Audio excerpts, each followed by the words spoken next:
Very small amount, just make sure that your fingertips is dry.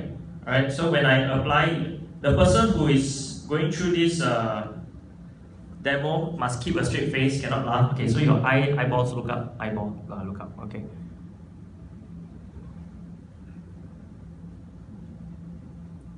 Okay, so you basically just spread a thin layer. Okay, because the cream actually dries up very quickly, so the cream should feel moist on your fingertip when you apply.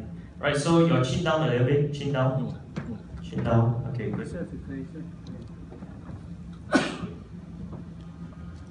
So, actually I'm using a very old version of. Okay, the expiry date for this one, right, is actually about 2 years.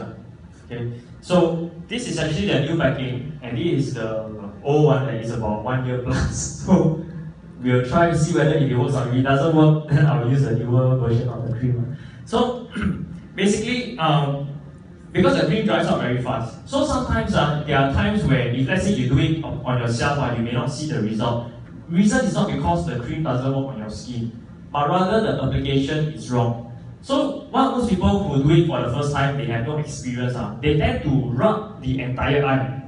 You know, like how you got mosquito bite, right? You go and rub the cream, you keep rubbing until it completely dry. So it doesn't work this way. You're supposed to just that quickly, and then you can turn on the fan. So the cream actually works as it is drying up, and if you were to turn on the fan, of course, if you speed up the drying process. So the ingredient of this cream is known as Argiline.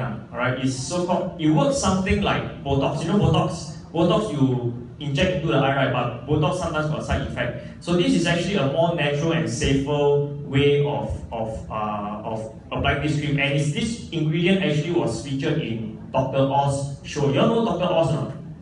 Yeah, know Dr. Oz, right? So he actually said that this is a more cheaper alternative and a safer alternative. And they actually did a test of people over 2 to 3 months because this is actually recommended more for cosmetic purposes. But people who always use this cream for a longer period of time, their skin condition actually improve drastically. And initially, right, when you apply this you must understand that this thing, for cosmetic purposes, the effect only lasts for 8 to 9 hours, like Cinderella like that. So if let's say it works best, it's just like for ladies you apply makeup, right? But this one when you apply, you can literally see that the skin tightens. So Johan, do you feel any sensation around your eyes? Yeah. How do you feel? How will you describe it? You see.